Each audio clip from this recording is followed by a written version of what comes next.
Salve guerreiro, professor Heitor Ferreira iniciando aqui com você mais uma aula.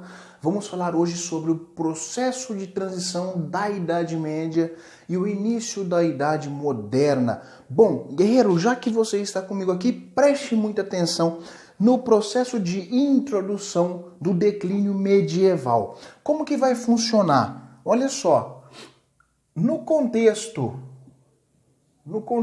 final da Idade Média, nós vamos ter ali uma aliança.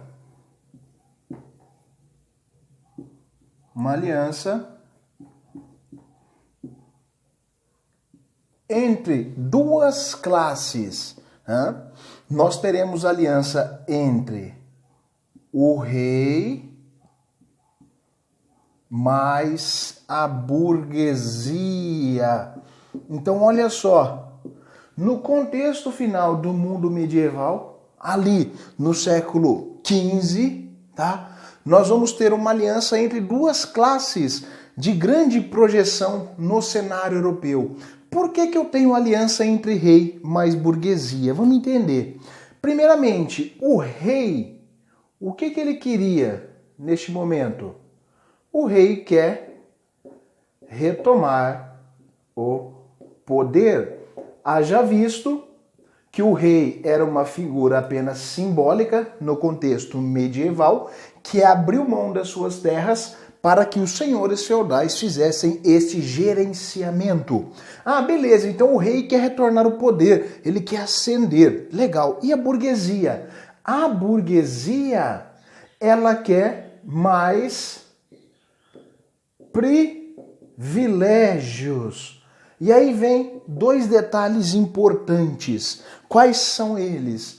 O rei, este rei aqui, ele é o grande dono das propriedades. Então, quando nós pensamos em terras medievais, estas propriedades são dos suzeranos, os reis que irão ascender na Idade Moderna, dando início ali à formação do Estado Nacional Moderno. A burguesia, por sua vez, esta burguesia aqui era o grupo que possuía o capital. Então, o rei é o dono das terras, a burguesia é a dona do dinheiro. Ah, legal, professor. E quem manda na Europa neste momento? Neste contexto de aliança entre rei e burguesia, eu tenho na Europa o predomínio de quem? Dos senhores feudais. E aí que vem a grande ideia. Os senhores feudais têm o direito de uso da terra. Terra de quem? A terra, pseudamente, do rei. E os senhores feudais, neste momento, não têm dinheiro. Então, a classe que domina a Europa no final da Idade Média não possui capital. O capital é de qual classe neste momento? A burguesia. Professor, por que a burguesia tem dinheiro? Porque ela faz comércio. Legal. Agora vamos pensar na seguinte perspectiva. Neste cenário de transição, por que a aliança entre rei e burguesia funcionou tão bem? Por um motivo muito óbvio. Qual é o motivo óbvio? Como que o rei ascende ao poder? Olha só, para o rei chegar ao poder, o que ele precisa ter? Ele precisa formar o seu exército nacional. Para formar o exército nacional, a guarda real, ele precisa do quê? De dinheiro.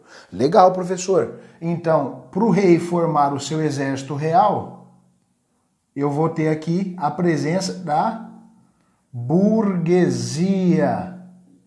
Por que eu tenho a presença da burguesia neste momento? Porque ela vai ser a financiadora. Então, a burguesia vai financiar a elaboração do Exército Nacional Moderno, a formação da Guarda Nacional do Rei, para que ele possa ascender ao trono. Ah, legal, professor. Então, o primeiro elo de aliança já está bem visível, que é o financiamento da burguesia para a formação do Exército do Rei. Sim, é isso mesmo. Em contrapartida, eu preciso lembrar que a burguesia, ela quer alguma coisa. O que a burguesia quer neste momento? Eu vou destacar aqui 3 coisinhas que a burguesia queria, né? Primeira, ela quer mais apoio comercial. Segundo, ela quer a centralização dos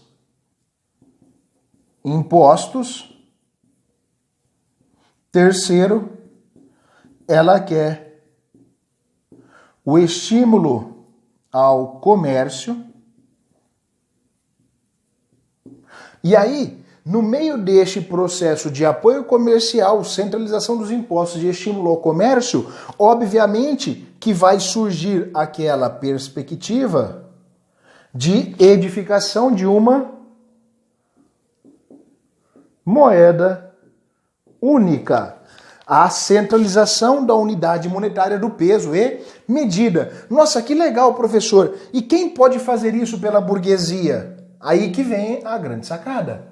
Quem vai fazer este processo para a burguesia em troca do apoio é o rei. Então, a aliança entre rei e burguesia se configura nesta perspectiva. Ah, muito legal, professor. Mas para por aí? Não, não para por aí. Aqui é um dos principais elos para a transição do mundo medieval para o mundo moderno. Mas o fator que vai determinar esta transição, nós podemos demarcar aqui no ano de 1453. O elo mais forte para o declínio do medievo e a ascensão da Idade Moderna foi a queda de Constantinopla. Olha que interessante. A queda de Constantinopla, a capital do Império Romano Oriental, do Império Bizantino, é determinante para a transição do mundo medieval para o mundo moderno. Professor, por que esta queda é tão impactante? Porque esta queda aqui ocorre o fechamento do Estreito de Bósforo. Então, os turcos otomanos, quando conseguiram conquistar Constantinopla, eles irão fechar o Estreito de Bósforo, e pelo Estreito de Bósforo é que ocorria o abastecimento da Europa medieval. Quando os turcos otomanos conquistam Constantinopla e o Estreito de Bósforo é fechado, é necessário que a Europa tenha uma nova perspectiva comercial para chegar ao Oriente, às Índias. E aí ocorre aqui o processo de ruptura, de transição. No ano de 1453, nós vamos sair do mundo medieval e adentrar a Idade Moderna. Características da Idade Moderna que nós veremos nas próximas aulas. A ascensão da expansão marítima, o retorno do poder centralizado com a figura do rei, investimentos na perspectiva da racionalização, e a igreja começa a perder espaço neste cenário. Beleza, guerreiro? Fechamos aqui mais uma aula. Espero ter ajudado um pouquinho. Se gostou, dá um like, compartilha, manda para geral, porque quanto mais este vídeo chegar longe, mais a gente continua gravando. Bons estudos e até a próxima. Valeu!